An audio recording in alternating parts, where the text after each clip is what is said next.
हर साल की तरह इस साल भी अमरनाथ जी की जो यात्रा है वो परसों से कठुआ से जो है वो आरंभ होगी। और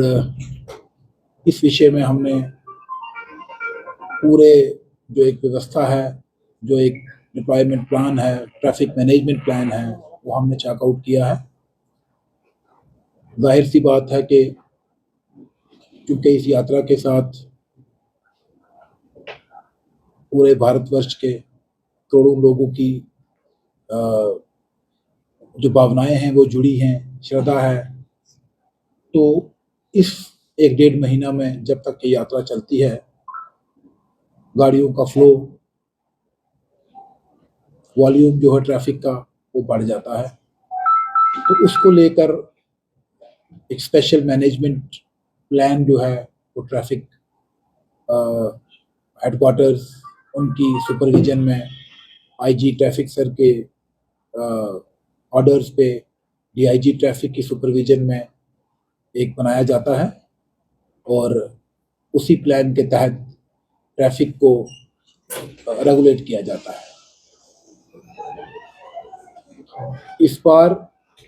सबसे पहले तो एज पर पास्ट प्रैक्टिस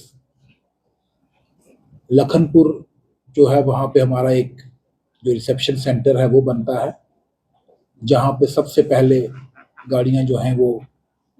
उनकी चेकिंग जो है वो की जाएगी, उनके डॉक्यूमेंट्स जो हैं वो देखे जाएंगे और जब एक बार डॉक्यूमेंट्स की वेरिफिकेशन हो जाएगी, गाड़ियों में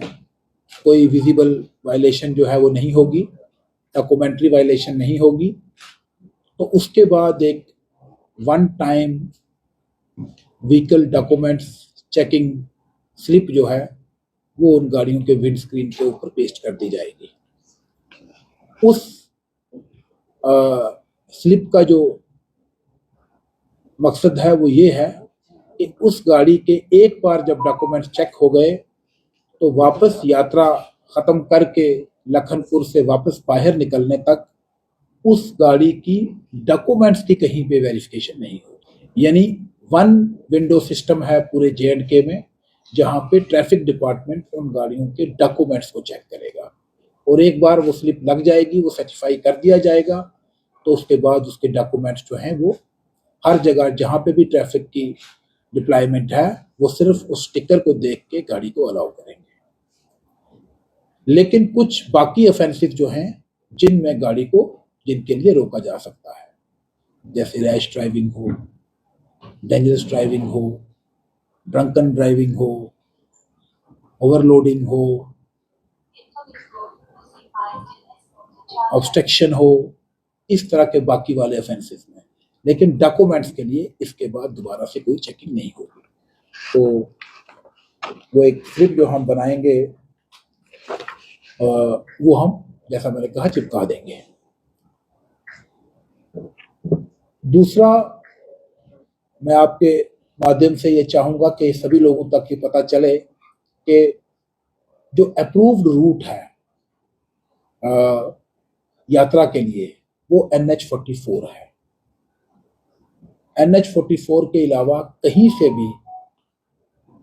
यात्रियों की जो गाड़ियां हैं उनको